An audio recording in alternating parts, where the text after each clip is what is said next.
Shalom, selamat pagi Bapak Ibu yang dikasihi oleh Tuhan, dimanapun Anda berada.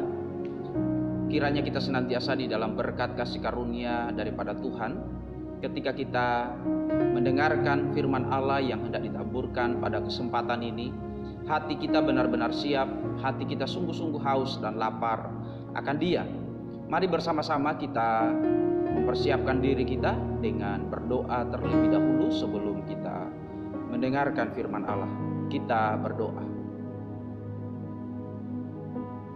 Allah Roh Kudus, tempat kami mengandalkan akan segala kemampuan kami, bahwa tanpa pertolongan daripada Engkau kami tidak sanggup untuk memahami, bahkan untuk melakukan segala kebenaran-Mu yang tertulis di dalam firman-Mu.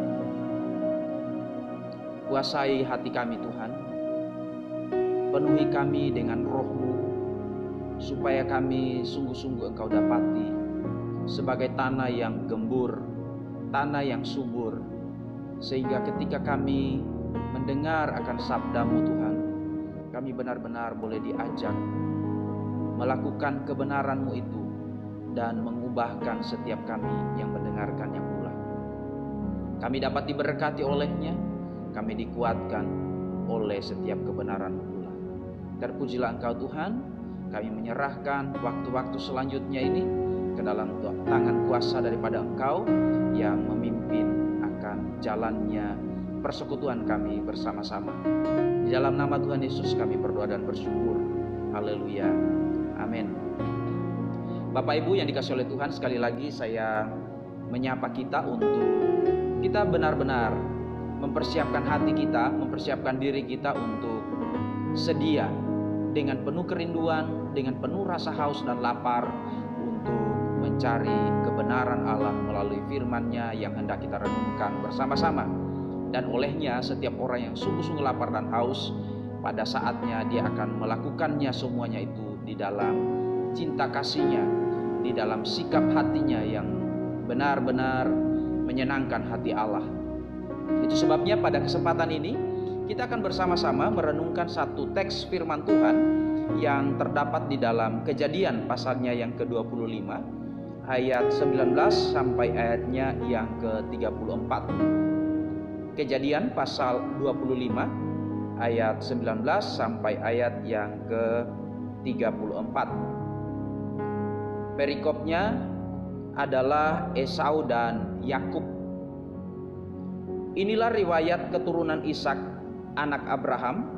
Abraham memperanakan Ishak, dan Ishak berumur 40 tahun ketika Ribka anak Betuel, orang Aram dari Padan Aram, saudara perempuan Laban, orang Aram itu, diambilnya menjadi istrinya.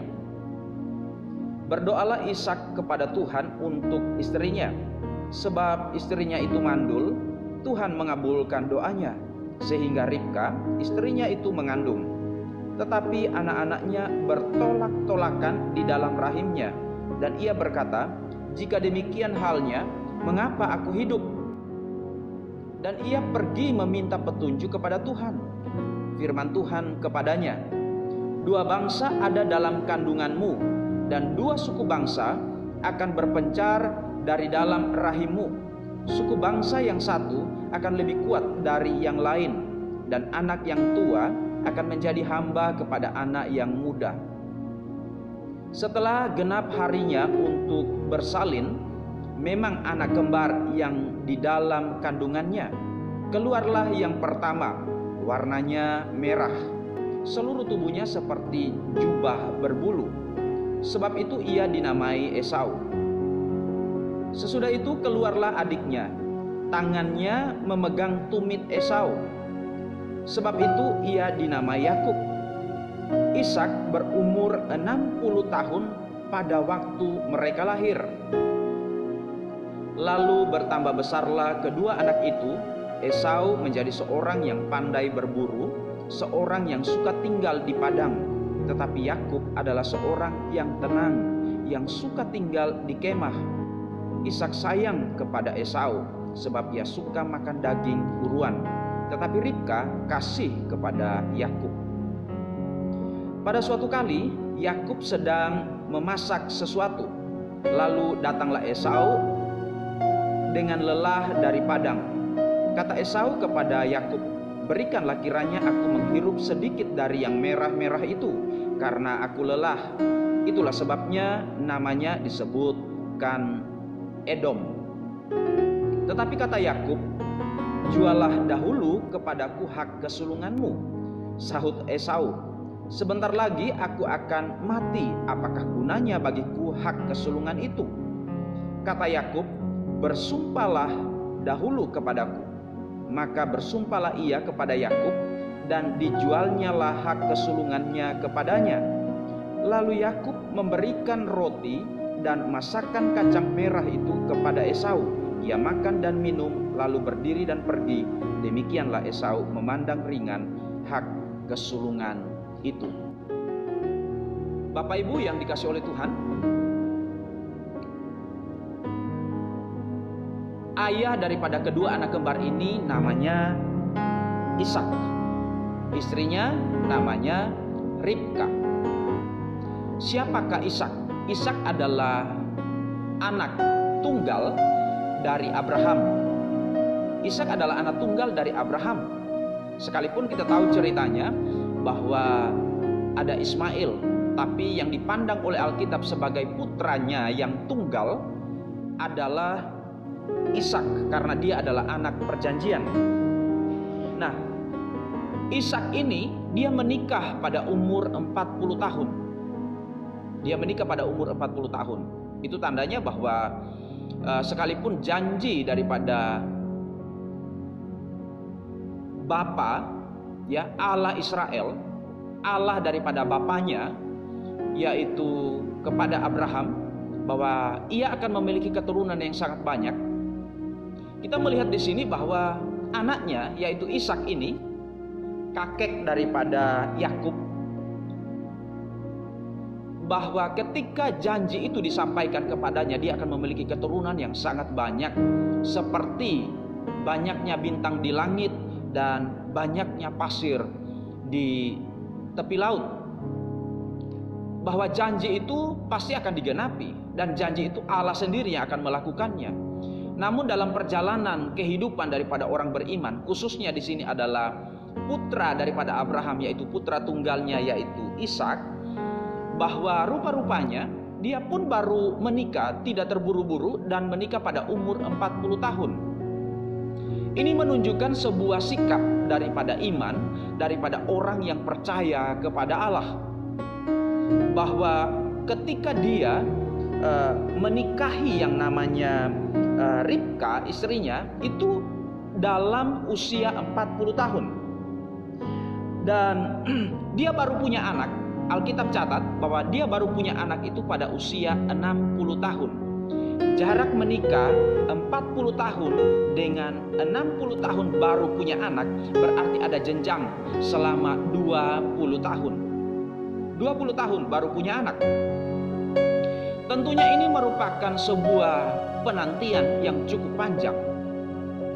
Penantian yang benar-benar menuntut iman yang sejati untuk melihat dan mempercayai akan apa yang Allah ucapkan di dalam janjinya kepada ayahnya, yaitu Abraham, dan juga janji Allah kepada Ishak itu sendiri, bahwa Tuhan akan memberkati mereka dengan keturunan yang sangat banyak. Bahkan keturunannya akan menjadi berkat bagi segala bangsa.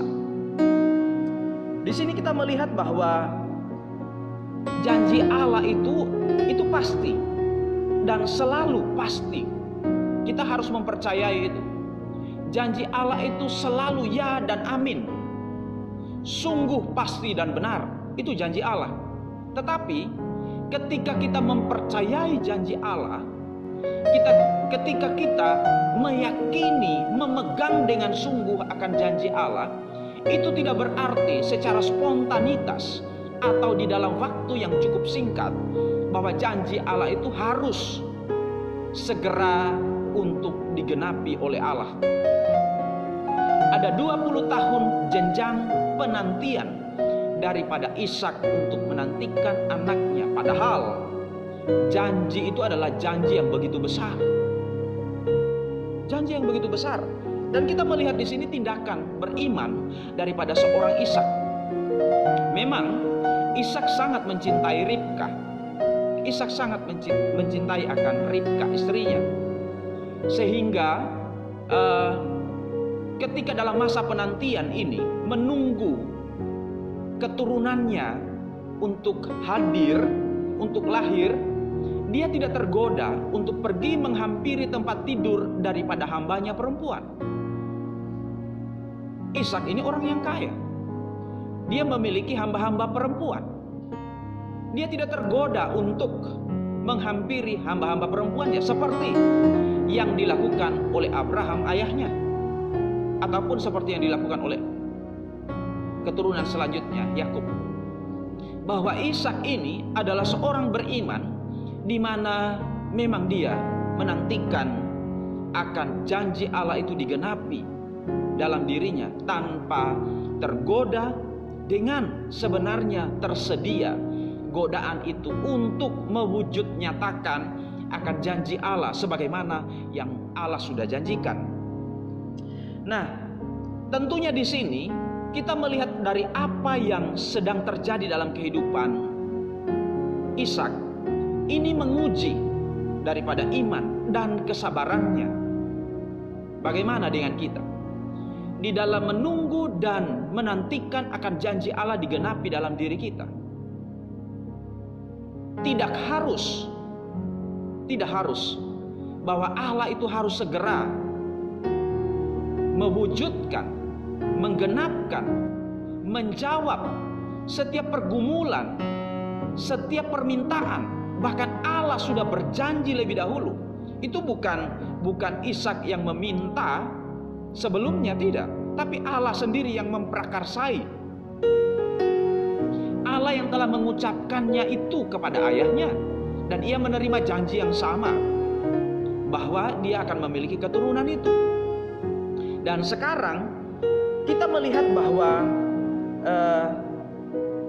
dari pelajaran penantian daripada Ishak di sini adalah sebuah pelajaran penting dalam kehidupan beriman, bahwa benarlah setiap orang beriman, setiap orang percaya kepada Allah di dalam Kristus Yesus, bahwa setiap janji Allah tidak harus segera diwujud nyatakan oleh Allah sesuai dengan keinginan kita.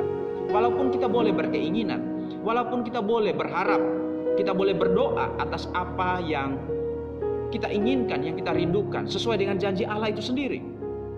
Tetapi di sini bahwa Allah tidak berhutang apa-apa, bahwa dengan dia sebenarnya menangguhkan akan kelahiran daripada putra yang dinanti-nantikan itu baru terwujud 20 tahun kemudian. Bahwa di sini di dalam pengharapan itu akan menimbulkan sukacita ketika pengharapan itu terwujud datang. Ketika pengharapan itu datang, ketika yang kita doakan itu datang, maka sukacita kita akan menjadi 2 kali lipat, akan mengalami multiplikasi daripada sukacita yang akan dimiliki oleh seseorang yang telah menanti, yang menunggu dengan begitu lama. Lalu kemudian di sini bahwa apa yang dinyatakan oleh Alkitab selanjutnya, bahwa di tengah-tengah penantiannya, kita membaca tadi itu dalam teks ini, bahwa ketika Ishak menantikan dan istrinya menantikan Ribka, begitu dia mengandung, begitu mengandung setelah 20 tahun dia menanti, rupa-rupanya dia mengandung 2 orang anak di dalam rahimnya. Di dalam kandungannya ada 2 orang anak. Wow, ini sesuatu yang tentunya mendatangkan sukacita. Apa pelajarannya bagi kita orang percaya? Bahwa kadang-kadang di dalam penantian yang cukup lama, Tuhan menyediakan jawaban yang ganda. Tuhan menyediakan akan jawaban melampaui bahkan dari yang kita minta. Rupa-rupanya ada dua anak yang dikandung oleh Ribka di sini. Dari pelajaran ini, bahwa di tengah-tengah pergumulannya, kita melihat dulu pertama-tama di ayatnya yang ke-21 ya. Berdoalah Ishak kepada Tuhan untuk istrinya, sebab istrinya itu mandul. Jadi suaminya berdoa untuk istrinya. Suaminya berdoa untuk istrinya. Ini adalah sebuah pelajaran. Ini adalah sebuah firman Allah yang mengajarkan kepada setiap orang percaya bahwa suami berdoa kepada istrinya, berdoa untuk istrinya, berdoa supaya istrinya ini mendapatkan buah daripada rahimnya, ya. Tetapi kemudian kita dikejutkan di ayat yang ke-22. Tetapi anak-anaknya, ya, berdoalah, ayat 21 ya. Berdoalah Ishak kepada Tuhan untuk istrinya, sebab istrinya itu mandul. Tuhan mengabulkan doanya, sehingga Ribka istrinya itu mengandung. Tetapi anak-anaknya bertolak-tolakan di dalam rahimnya, dan ia berkata, jika demikian halnya, mengapakah aku hidup? Di sini kita melihat bahwa apa yang dialami oleh Ribka merupakan sesuatu yang ironis. Di tengah-tengah penantiannya, lalu kemudian dia mendapatkan dua anak kembar di dalam rahimnya. Rupa-rupanya anak yang ada di dalam rahimnya ini itu bertolak-tolakan. Artinya apa? Mereka saling bertentangan di sana, di dalam rahim itu. Seperti apa yang dirasakan oleh Ribka ketika mengandung kedua anaknya yang kembar di dalam ini, rupa-rupanya mereka sedang bergulat di dalam perutnya, di dalam rahimnya. Mereka berebut sesuatu sejak dari kandungan. Lalu dari ucapan daripada Ribka, dia mengucapkan sebuah kata-kata, jika demikian halnya, mengapa aku hidup? Ada sesuatu yang membuat dia, Ribka di sini itu, seolah-olah dia tidak memiliki arti. Apa artinya saya punya anak kembar, tapi mereka saling berlawanan? Orang tua manapun tidak menginginkan anaknya hidup di dalam pertengkaran. Orang tua manapun akan kehilangan arti hidupnya ketika dia mendapati anak-anaknya tidak hidup berdamai satu dengan yang lain.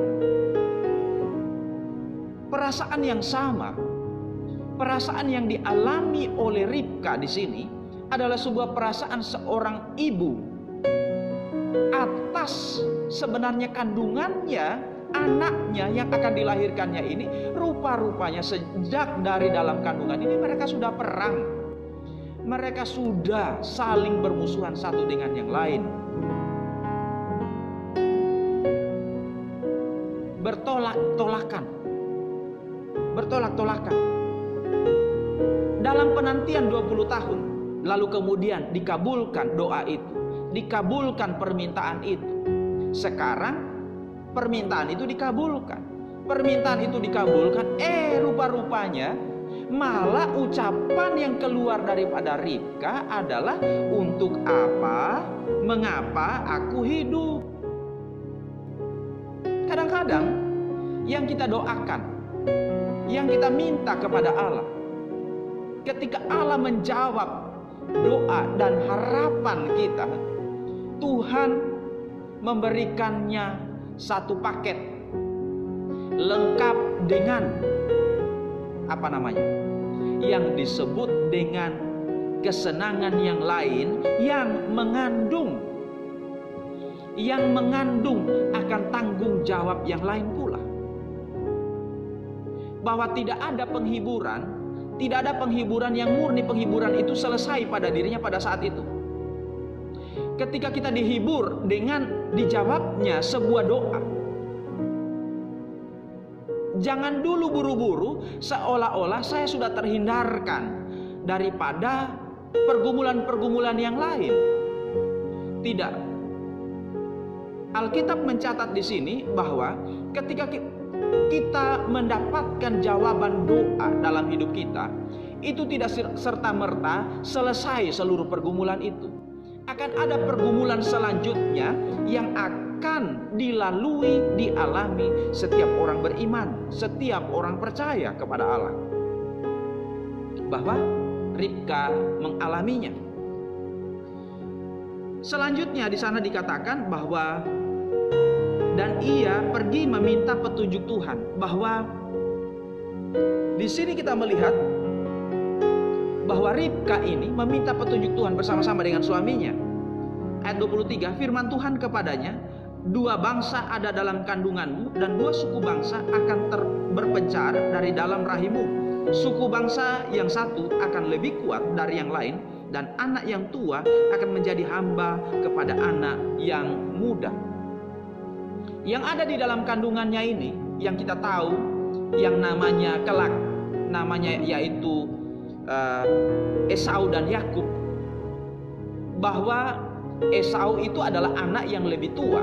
Bukan berarti jaraknya itu begitu jauh, ya, anak pertama. Ini anak kembar, cuman lahir lebih dahulu, sehingga disebut sebagai anak yang sulung, anak yang lebih tua. Bahwa Esau ini adalah seorang anak yang ketika lahir dia tumbuh besar, memiliki perawakan yang begitu baik. Dia seorang yang berbulu, dia suka berburu. Ya. Dia seorang yang badannya berbulu, lalu kemudian suka berburu. Dari sini kita bisa melihat watak seseorang dari cirinya. Bahwa seorang yang berburu, seorang yang suka berpetualang, seorang yang senang dengan tantangan, lalu badannya berbulu, manly, seorang yang memang diterima oleh dunia ini, seorang yang betul-betul memang untuk dunia itu disambut, seorang Esau. Sebaliknya, adiknya yang lahir kemudian yang namanya Yakub, dia seorang yang berkulit tidak berbulu alias mulus. Lalu kemudian Alkitab mencatat dia seorang anak yang suka tinggal di dalam kemah. Dia suka tinggal di dalam kemah. Dia tidak seperti kakaknya, abangnya, yang suka berpetualang di luar sana. Dia cenderung berada di dalam rumah. Dia bukanlah seorang yang benar-benar diterima oleh dunia, benar-benar disukai oleh dunia ini. Nah, dari teks Alkitab di sini kita melihat bahwa janji Tuhan itu diucapkan kepada kedua anak ini sejak dari dalam kandungan. Tentunya yang mengandung di sini adalah Ribka. Dia mendengar akan janji Allah ini dan dia pegang itu, akan janji Allah ini. Sehingga kita melihat di sini bahwa ketika dalam perjalanan kehidupan selanjutnya, di ayat yang ke-24 ya, setelah genap harinya untuk bersalin, memang anak kembar yang di dalam kandungannya, keluarlah yang pertama warnanya merah, seluruh tubuhnya seperti jubah berbulu, sebab itu ia dinamai Esau. Sesudah itu keluarlah adiknya, tangannya memegang tumit Esau, sebab itu ia dinamai Yakub. Ishak berumur 60 tahun pada waktu mereka lahir. Jadi dalam proses kelahiran bersalin, bahwa kedua anak ini tadi itu yang bertolak-tolakan di dalam rahim ibunya, bahwa Yakub adiknya itu memegang tumit.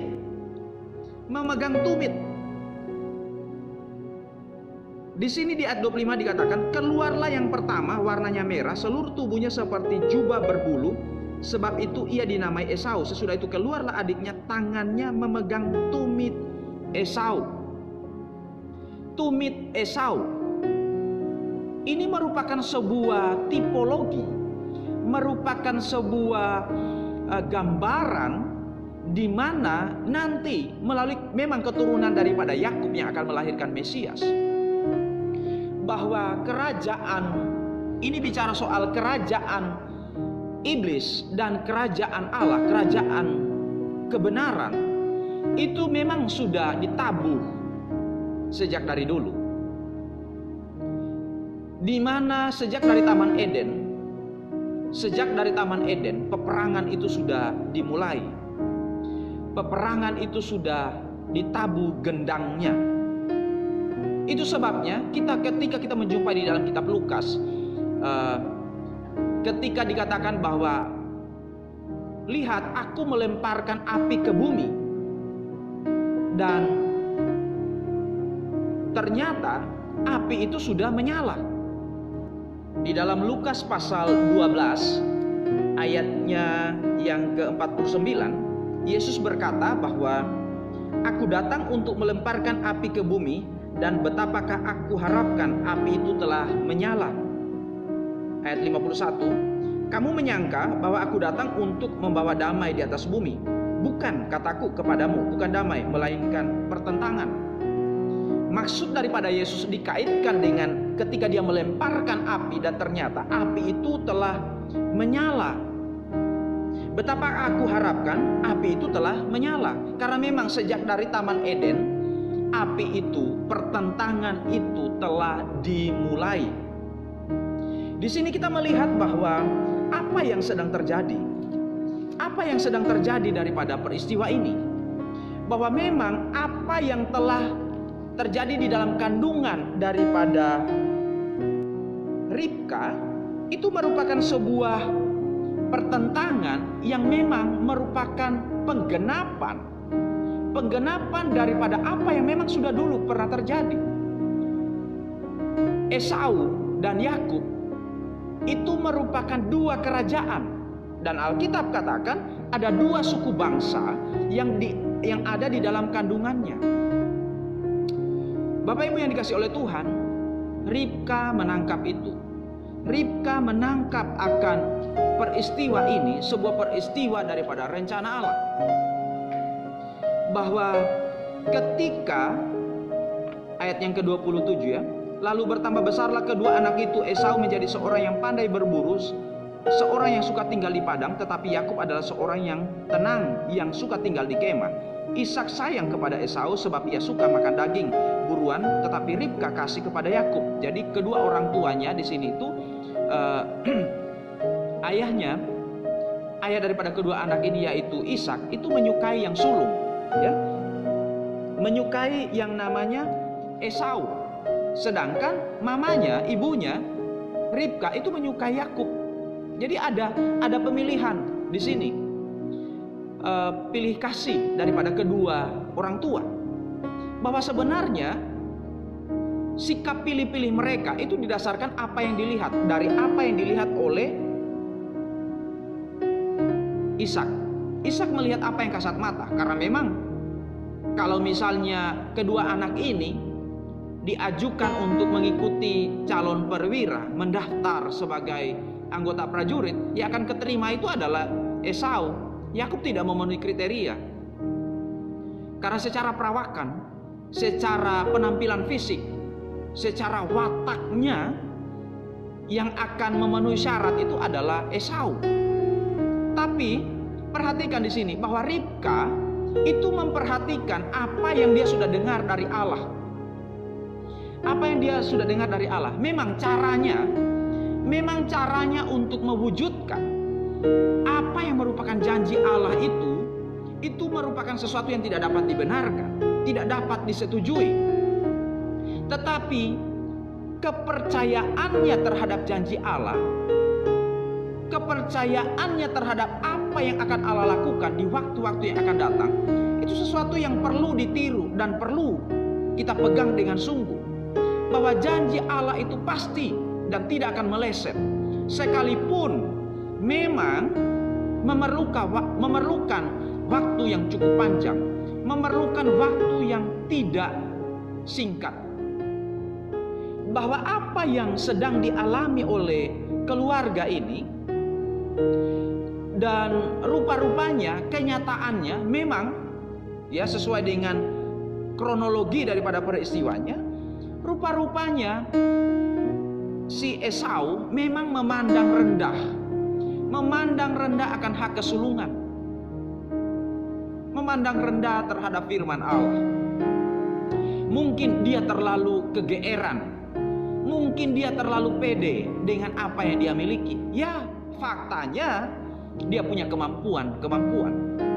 Dia memiliki sejumlah kriteria yang memang secara manusia, secara fisik dapat diandalkan. Dan ayahnya melihat itu. Ayahnya melihat Esau ini sebagai pribadi yang memang berkompeten, memiliki kapasitas untuk ada masa depannya. Dia punya sesuatu yang secara kasat mata memiliki sesuatu yang menjanjikan. Sehingga dari watak ini kita bisa membaca sesuatu dari sikapnya ketika dia memandang rendah terhadap hak kesulungan. Hak kesulungan itu dia pandang rendah, sehingga pada waktu dia lapar, Yakub memasak yang merah-merah, yaitu kacang merah. Yakub menggunakan kesempatan itu. Yakub menggunakan kesempatan itu untuk memperoleh yang namanya hak kesulungan. Bukan hanya hak kesulungan yang diperoleh oleh Yakub, dia mendapatkan berkat juga. Dia diberkati oleh ayahnya. Selanjutnya, dalam kisah selanjutnya, bahwa di sini kita boleh belajar, Bapak Ibu, seberapa meyakinkan modal, kemampuan diri, pengalaman, fasilitas, segala sesuatu yang kelihatannya begitu mendukung, begitu potensial untuk masa depan, untuk perjalanan kita selanjutnya, begitu meyakinkan, seolah-olah tidak ada satupun yang dapat menggagalkan perjalanan kita. Saking kita percaya diri dengan apa yang sudah ada, dengan apa yang kita sudah persiapkan. Lalu ketika kita memandang remeh, memandang sebelah mata terhadap firman Allah, terhadap janji Allah, kita harus mewaspadainya. Kita harus bersikap hati-hati. Kita harus mawas diri. Jangan sampai kehidupan yang kita lalui, perjalanan yang sedang kita kerjakan adalah sebuah perjalanan bukan lagi berdasarkan pada keyakinan kita pada janji-janji Allah, pada firman Allah itu sendiri. Kita sudah mulai mengandalkan diri kita. Kita sudah mulai mempercayai dengan setiap kalkulasi, setiap rencana matang yang kita sudah lakukan. Bukan berarti tidak boleh berencana, bukan berarti tidak boleh mempersiapkan diri. Betul, kita harus mempersiapkan diri dan harus merencanakan segala sesuatunya. Tetapi pada kesempatan ini, ketika kita membaca firman Allah ini tidak boleh melengsarkan, menggantikan akan posisi firman Allah di dalam diri kita yang harus kita jadikan dasar daripada seluruh perjalanan hidup beriman kita. Sejarah ini akan terus berjalan dan berlangsung sesuai dengan janji dan rencana Allah. Dan rencana Allah tidak ada yang gagal. Rencana Allah tidak ada yang gagal. Sekalipun ada orang menganggapnya sebagai sebuah kelalaian, sekalipun orang boleh mentertawakannya, sekalipun orang boleh melihatnya seolah-olah orang yang mempercayai akan janji dan firman Allah sebagai sebuah tindakan kebodohan, tetapi suatu hari kelak, suatu saat nanti, Allah akan membuktikannya sendiri.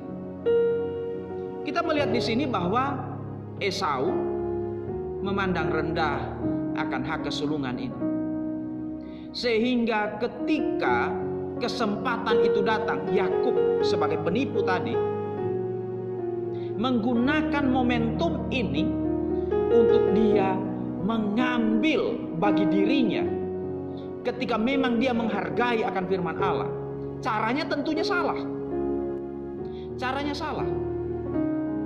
Bahwa kita dapat belajar daripada peristiwa ini, bahwa seluruh peristiwa-peristiwa yang dicatat oleh Alkitab, tidak ada satu bagian pun kita tidak dapat belajar sesuatu yang begitu bernilai bagi perjalanan kehidupan beriman kita.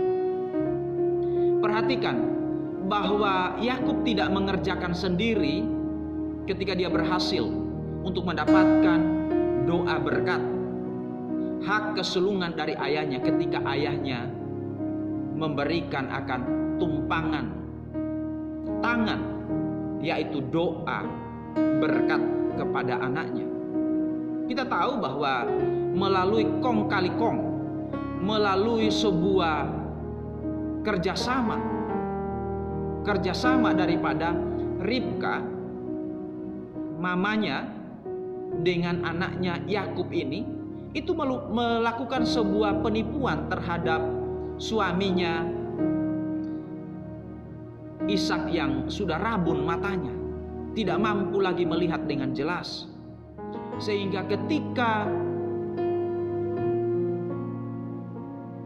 Ishak meminta supaya anaknya yang sulung yang dikasihi ini, yaitu Esau, untuk dimasakkan bagi Ishak, yaitu hasil daripada buruannya, lalu kemudian dia lekas-lekas untuk mencari dan pergi berburu di ladang. Pergilah dia. Ketika dia pergi, kesempatan ini digunakan oleh Yakub untuk apa? Untuk memperoleh berkat. Lalu dengan begitu cepat dia mempersiapkan diri, dia melapisi tangannya dan lehernya dengan kulit binatang karena mau meniru seperti kulit daripada Esau yang memang berbulu.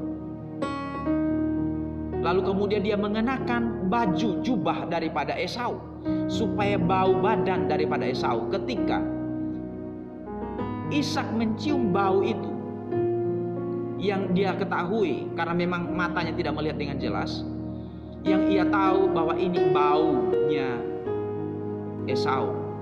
Lalu dia meraba, oh ini kulitnya Esau, tapi suaranya suara Yakub.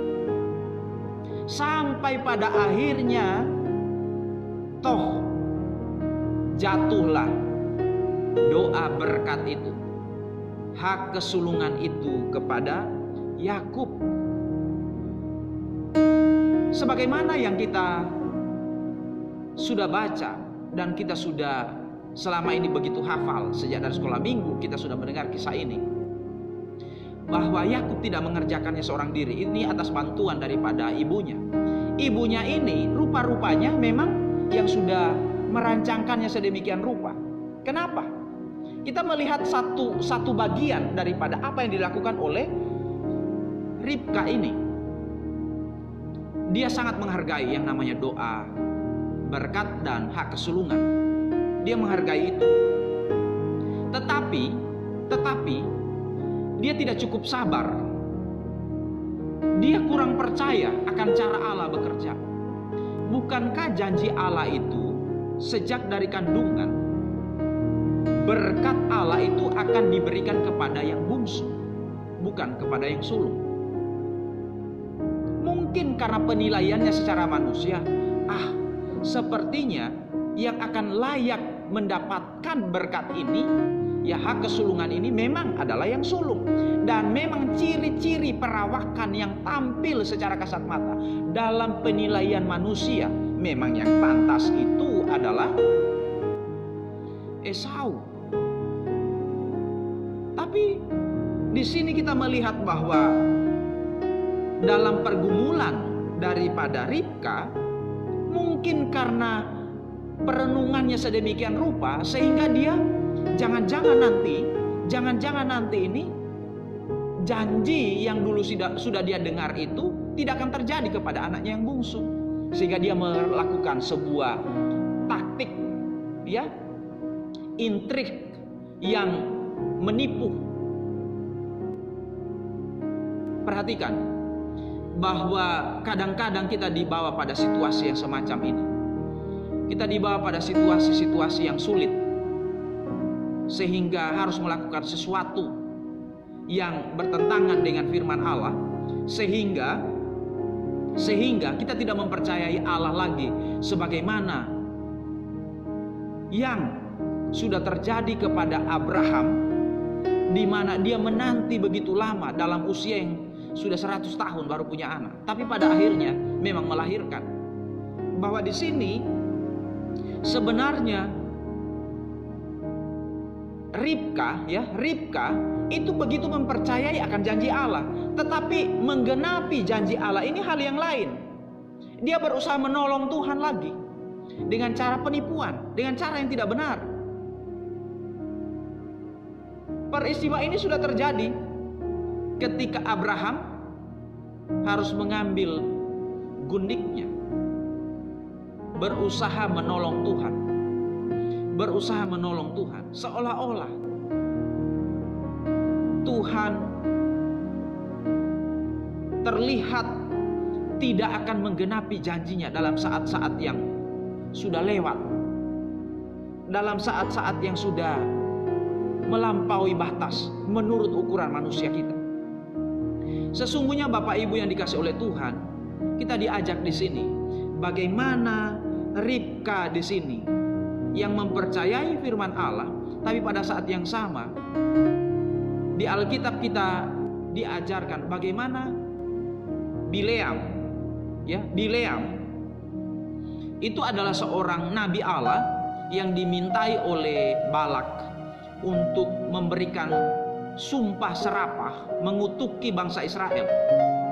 Ketika dia pergi untuk memberikan kutukan, sumpah serapah kepada bangsa Israel, mengutuki bangsa pilihan, yang keluar dari mulutnya justru berkat.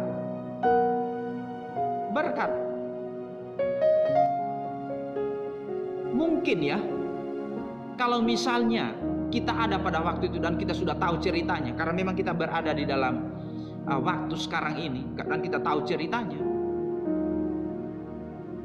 mungkin kita tidak akan berlaku seperti Ribka, ya karena kita sudah tahu ceritanya. Tapi kalau tidak tahu ceritanya seperti apa ujungnya, endingnya seperti apa, bisa jadi kita juga seperti Ribka. Karena apa? Waktunya semakin mepet, waktunya semakin dekat, waktunya begitu mendesak, darurat. Janji Allah kok sepertinya begitu lama. Tetapi disinilah kita boleh belajar. Bukankah sebagaimana Tuhan mengubah mulut ucapan bibir daripada Bileam mengucapkan berkat kepada bangsa pilihan Israel atas permintaan daripada Raja Balak untuk memberikan sumpah serapah dan mengutuki Israel, tapi diubahnya lidahnya memberkati. Bukankah Tuhan sanggup mengubah lidah ucapan daripada suaminya Ishak untuk memberkati Yakub? Sekalipun dia mendengar ketika Ishak mengucapkan kepada Esau untuk pergi, usia saya sudah semakin tua sekarang, saya ingin memberkati engkau, memberikan hak kesulungan kepadamu. Pergilah berburu, carilah, hidangkan saya hasil buruanmu itu, lalu kemudian saya akan memberkati engkau.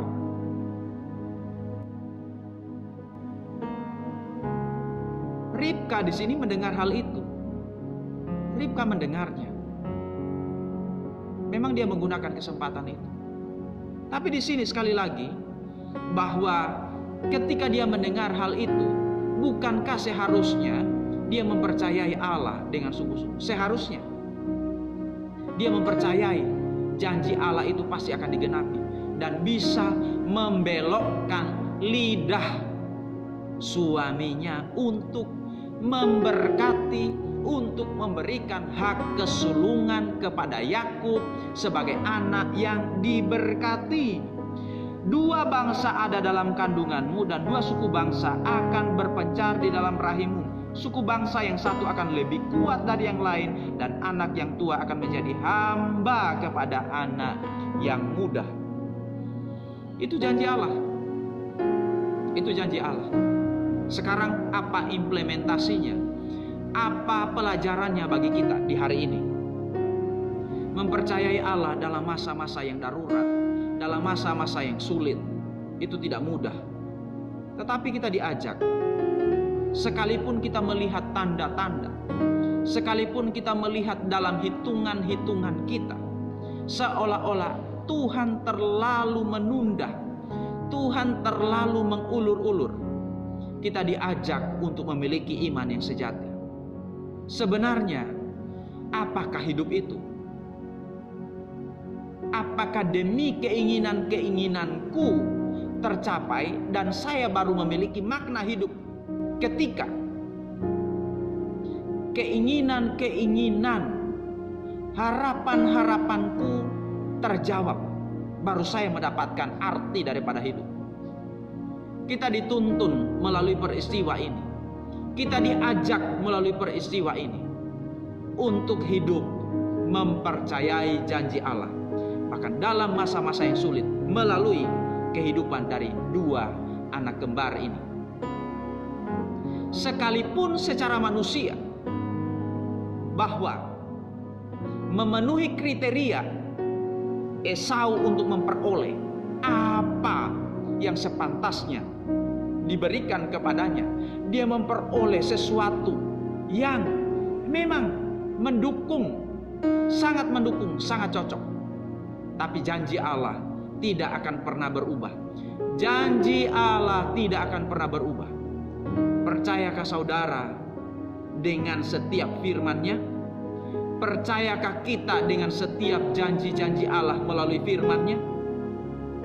Ayo, dalam masa yang genting sekalipun, kita diajak untuk memiliki iman yang didasarkan kepada firman-Nya, yang didasarkan kepada firman-Nya, didasarkan kepada sabda Allah yang begitu agung ini, bukan menurut pemikiran kita yang seringkali bahkan melawan akan kehendak Allah. Dari dua anak kembar ini, peristiwa mereka mengajak kita untuk mempercayai Allah dengan sungguh-sungguh tanpa meragukannya. Membutuhkan sebuah pengorbanan, waktu, usia, seluruh hidup, bahkan seluruh yang ada pada kita dituntut untuk diberikan ketika kita mau hidup menyenangkan Allah, memberikan hidup ini sebagai persembahan yang terbaik bagi Dia. Terpujilah Kristus. Kita berdoa. Tuhan, ajar kami untuk mempercayai setiap kebenaran firman-Mu. Ketika kami berjumpa dengan setiap sabda Allah yang diperdengarkan, yang diberitakan bagi kami, Allah Roh Kudus, jabarkan itu dalam hati kami. Kami mau menyimpannya dan kami mau belajar untuk menghidupinya. Sekalipun pikiran kami berbicara lain, sekalipun pikiran kami berkata berbeda dengan apa yang firman-Mu katakan, Roh Kudus, kami mau belajar untuk menundukkan pikiran kami kepada firman-Mu, bahwa firman-Mu memiliki otoritas tertinggi dalam hidup kami, supaya kami benar-benar memiliki sebuah kehidupan yang dikenal, yang hidup dan yang sempurna sebagai persembahan yang Engkau mau. Terima kasih Bapa. Kami bersyukur, berkati setiap umat-Mu dimanapun mereka berada, pada jam apapun ketika mereka mendengarkannya. Biarlah mereka sungguh-sungguh dapat menghidupi kebenaran-Mu ini di dalam sikap hati yang penuh dengan sukacita terhadap firman dan hadirat-Mu. Terima kasih Bapa.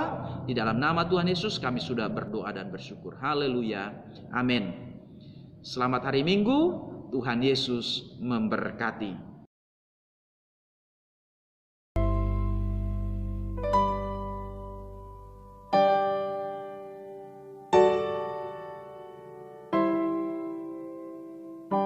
Oh Tuhan Yesus, kerinduan hatiku Mutiara tak ternilai harta milikku. Keindahanmu memudarkan dunia. Di mataku Engkau termulia. Oh Tuhan Yesus, kerinduan hatiku. Mutiara tak ternilai harta milikku. Keindahanmu memudarkan dunia. Di mataku Engkau termulia. Di mataku Engkau termulia. Di mataku Engkau termulia.